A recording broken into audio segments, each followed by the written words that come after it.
खासदार विशाल पाटलांची पत्रकार परिषद यावर मी पण एक पत्रकार परिषद घेऊ शकतो, पण मी ह्या देशाचे पंतप्रधान नरेंद्रभाई मोदीजींचा अत्यंत निस्सीम भक्त आहे. ते जसं कशाकडे लक्षच देत नाही, आपलं काम करत होतं तसं आहे. मी ज्या दिवशी बोलेन त्यावेळेला खूपच महागात पडेल आणि मग याचा आज विशाल पाटलांनी म्हणावं की या तयारी आहे, तर मग पुढच्या आठवड्यात मी प्रेस कॉन्फरन्स घेतो की ह्या जिल्ह्यातला सहकार कोणी मोडीत काढला, कारखाने कोणी मोडीत काढले, बँक कोणी मोडीत काढली, सुदगिरणी कोणी मोडीत काढली.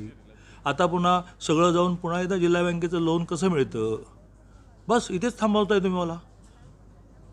तेव्हा दिस माय ओपन चॅलेंज. नाही नाही नाही मी तुम्ही खासदार एक मिनिट, तुम्ही खासदार अरे हुशार आहेत, खासदार एवढे हुशार आहेत. हां, ते काय म्हणायचं, SP खूप चांगले आहेत पण कलेक्टर फार वाईट आहेत. आम्ही एवढे दूधखोळे नाही आहोत, आम्ही टीमने काम करतो. जर दोष असेल तर आमचा सगळ्यांचा दोष आहे. एकट्या SPचा कशाला दोष आहे, मी पालकमंत्री कशाला झालो, गाड्यांमधून फिरायला झालो का.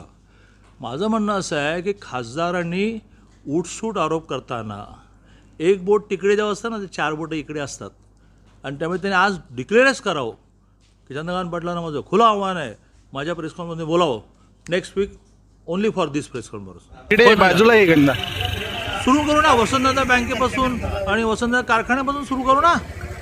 वसंतदादांबद्दल आमचं काहीच म्हणणं, आमचं मदन भाऊंबद्दल काही म्हणणं नाही, विष्णुपंतांबद्दल काही म्हणणं नाही. पण आज काय स्थिती आहे, जिल्हा परिषदेचे हे तुमचं म्हणणं चुकीचं आहे की समसम परिस्थिती आहे. जिल्हा परिषदेत भाजपचा दारुण पराभव झालेला आहे. त्यांचे 10 तालुक्यात पैकी 6 तालुक्यात त्यांचा एकही सदस्य निवडून आलेला नाहीये. जनरल प्रेस कॉन्फरन्स म्हणजे ही त्यांची वाईट परिस्थिती आहे. 16 सीटा त्यांनी निवडून शकल्या. सगळ्यात कमी स्ट्राईक रेट आज त्या पक्षाचं राहिले. आता महापालिकेला सगळ्यात हाय स्ट्राईक रेट हा काँग्रेसचा राहिला होता. आज 2 नंबरचा स्ट्राईक रेट काँग्रेसचा आहे आणि 1 नंबरचा स्ट्राईक रेट हा शरद पवार साहेबांच्या राष्ट्रवादीचा राहिलेला आहे. म्हणजे जिथं जेवढे लढवलं त्यातले किती जिंकलो. ह्याच स्ट्राईक रेटमध्ये महाविकास आघाडीचे 2 घटक पक्ष राष्ट्रवादी आहे आणि काँग्रेस हे 2 आघाडीवर आहेत. भाजप खूप मागे आहे. तुम्ही एवढे पैसे खर्च करून सत्तेचा वापर करून लोकांपुढे जाऊन स्वतः भाषण करून पालकमंत्र्यांनी की माझे 35 जागा निवडल्या ना, 20चा आकडा सुद्धा काढू शकले नाही. आता आमच्या कुठे कुठे मैत्रीपूर्ण लढती झाल्या, त्या होणं चुकीचं झाल्या नसत्या तर काढायची. मी आधीच सांगत होतो, लोक मला गमतीत काढायचे की भाजप मिरज आणि जत ह्या 2 तालुक्याच्या पलीकडे तुम्हाला कुठेच दिसत नाही आणि ह्या ठिकाणी जरा फक्त आम्ही एकसंघ लढलो असतो तो 1 आकड्याच्या पुढे भाजप जात नव्हता. आता एवढ्या पराभूत झालेल्या पक्षाला पुन्हा सत्तेत घुसायचा, एवढे का त्यांना त्या सत्तेबद्दल प्रेम आहे हे कळत नाही. लोकांनी तुम्हाला नाकारलेलं आहे. आता जिल्हा परिषद नाकारलेला आहे, उद्या तुम्हाला विधानसभेतही नाकारलेलं आहे, लोकसभेत